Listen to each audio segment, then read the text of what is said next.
Hi guys, welcome back. I have an awesome video for you today. I'm wearing it. This is the new Natasha Denona Mini Gold palette.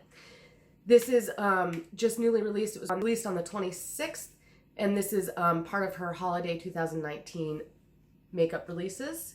So what I'm going to do today is I'm going to explain how I created this look that I'm wearing, what shades I used, and then I have some eye swatches for you today. Now, I've never done eye swatches, but I thought this would be the perfect palette to do it with. Since there's only 5 shades in this palette, it wouldn't tear my eyes apart too much. Thought, hey, why not? Let's give it a try. And then I also have some close-up finger swatches on my arm to show you as well. This palette includes 4 new shades and 1 existing shade. The existing shade is the second shade here, and that's called Dark Sepia. Now, when I do the swatches, I'm starting at the, the first shade here. When I give you guys swatches, I'm starting at this first shade and just working my way down. The way I created this look today is I started with this first shade in the crease as my transition shade. So not just in the very center of my crease, but I blended it all around. And then I took this shade here, this olive green, and I put that just lightly in my very center of my crease. And then I took this shade here, the darker shade, and I put that on the outer V of my eye. And then I went in with this beautiful duochrome here, and I put that on my eyelid. And then I took this bright gold here and just put that on my inner corner.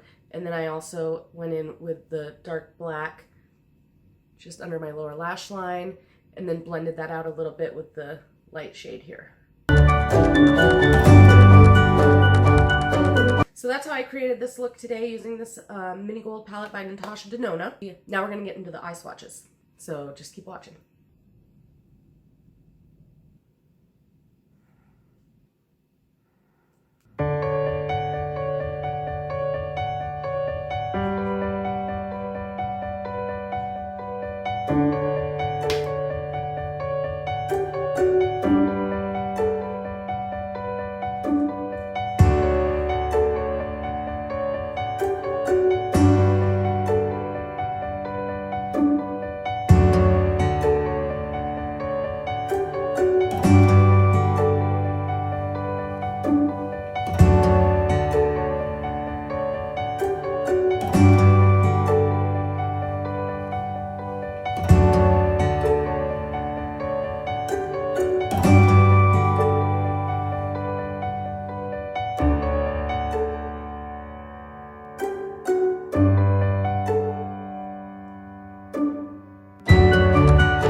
guys, I hope you enjoyed those swatches. I had fun doing them, and I just wanted to talk a little bit about my feelings. I really, really enjoy this palette. I'm really enjoying this palette. I think it's beautiful. These palettes are $25 for these mini palettes. Now, you'll see I did the eye swatches of each shade by itself on the lid, and then I blended it into the crease as well. And I noticed with this duochrome here, when I did that, it almost looked like a completed eye look, because when you would look straight on, you would see it would look like there was a brown in the transition and then that shade on the lid, and then it even looked like your brow bone was highlighted. It was so cool. Absolutely love that shade. It would be a great shade to use. Quick out the door look, just blend that all around, good to go. I am a big fan of Natasha Denona eyeshadow formula, and if I had to say, I do believe that this palette is worth your money. I think $25 is a price I'm glad to pay for these palettes. These are some of my favorite mini palettes. I had a lot of fun doing the eye swatches. Let me know what you guys think of the eye swatches, if you like that format. Also, I would love to know if this palette is something you're purchasing. If you're gonna pick up this palette, if you have picked it up, what you think of it. And I just want you to know I appreciate you clicking on this video. I would love it if you'd subscribe to my channel, and I'll see you in the next video. Bye guys.